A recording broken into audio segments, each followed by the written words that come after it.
Berfirmanlah Tuhan kepada Musa, "Pergilah menghadap Firaun dan katakan kepadanya, beginilah firman Tuhan, biarkanlah umatku pergi, supaya mereka beribadah kepadaku.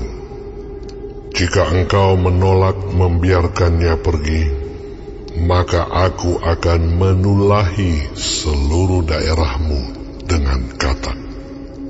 Katak-katak akan mengeriap dalam sungai Nil, lalu naik dan masuk ke dalam istanamu dan kamar tidurmu, ya, sampai ke dalam tempat tidurmu, ke dalam rumah pegawai-pegawaimu dan rakyatmu, bahkan ke dalam pembakaran rotimu, serta ke dalam tempat adonanmu.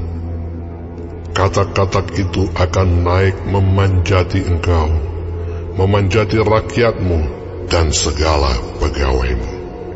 Berfirmanlah Tuhan kepada Musa, "Katakanlah kepada Harun, ulurkanlah tanganmu dengan tongkatmu ke atas sungai, ke atas selokan dan ke atas kolam, dan buatlah katak-katak bermunculan meliputi tanah Mesir." Lalu Harun mengulurkan tangannya ke atas segala air di Mesir. Maka bermunculanlah katak-katak, lalu menutupi tanah Mesir. Tetapi para ahli itu pun membuat yang demikian juga dengan ilmu-ilmu mantra mereka, sehingga mereka membuat katak-katak bermunculan meliputi tanah Mesir.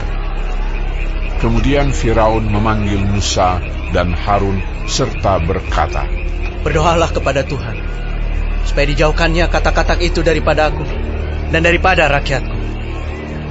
Maka aku akan membiarkan bangsa itu pergi, supaya mereka mempersembahkan korban kepada Tuhan."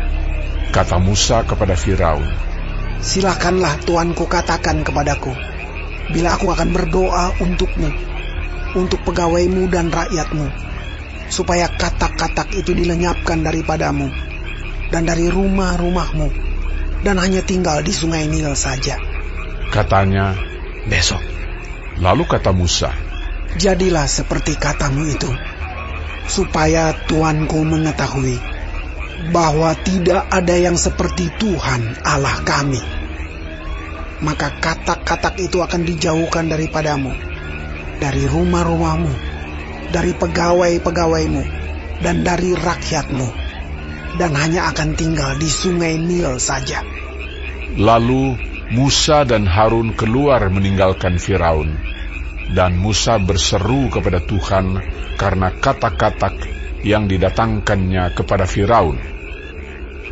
Dan Tuhan melakukan seperti yang dikatakan Musa, sehingga katak-katak itu mati lenyap dari rumah, dari halaman dan dari ladang. Dikumpulkan oranglah bangkai-bangkainya bertumpuk-tumpuk, sehingga tanah itu berbau busuk.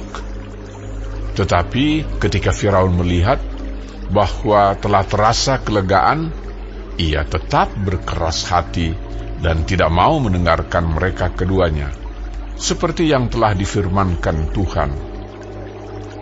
Berfirmanlah Tuhan kepada Musa, "Katakanlah kepada Harun, ulurkanlah tongkatmu dan pukulkanlah itu ke debu tanah, maka debu itu akan menjadi nyamuk di seluruh tanah Mesir."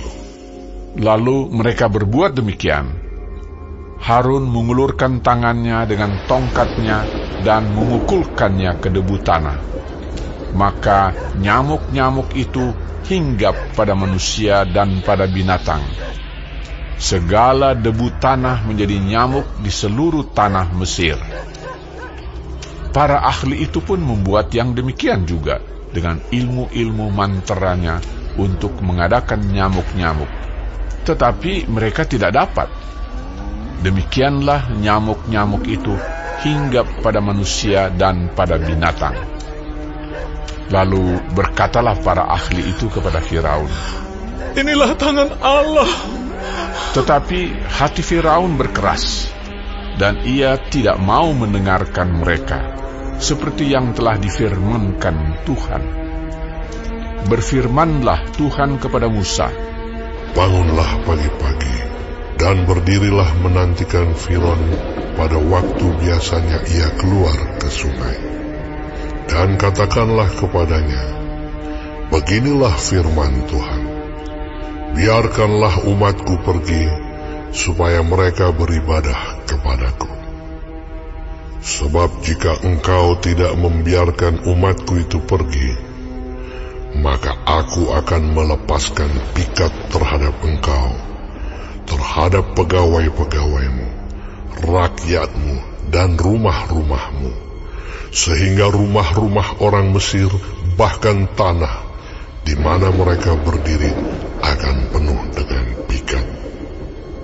Tetapi pada hari itu, aku akan mengecualikan tanah Gosyen, di mana umatku tinggal, sehingga di sana tidak ada terdapat pikat, supaya engkau mengetahui bahwa aku, Tuhan, ada di negeri ini.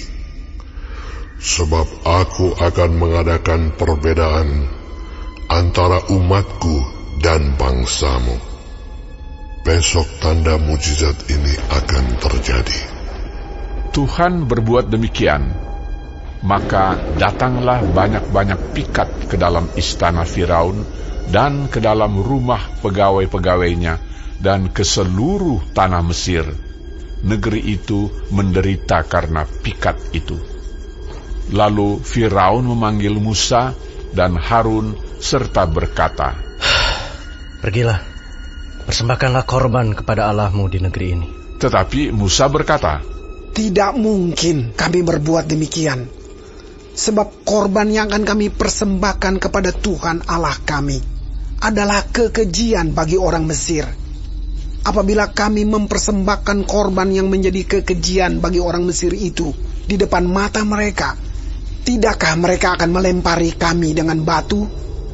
Kami harus pergi ke padang gurun 3 hari perjalanan jauhnya untuk mempersembahkan korban kepada Tuhan Allah kami, seperti yang difirmankannya kepada kami. Lalu kata Firaun, baik, aku akan membiarkan kamu pergi untuk mempersembahkan korban kepada Tuhan Allahmu di padang gurun. Hanya janganlah kamu pergi terlalu jauh. Berdoalah untuk aku. Lalu kata Musa, sekarang aku keluar meninggalkan tuanku dan akan berdoa kepada Tuhan, maka pikat itu akan dijauhkan besok dari Firaun, dari pegawai-pegawainya dan rakyatnya. Hanya janganlah Firaun berlaku curang lagi dengan tidak membiarkan bangsa itu pergi untuk mempersembahkan korban kepada Tuhan. Sesudah itu keluarlah Musa meninggalkan Firaun, lalu berdoa kepada Tuhan. Dan Tuhan membuat seperti yang dikatakan Musa. Pikat itu dijauhkannya dari Firaun, dari pegawai-pegawainya dan rakyatnya. Seekor pun tidak ada yang tinggal. Tetapi sekali ini pun Firaun tetap berkeras hati. Ia tidak membiarkan bangsa itu pergi.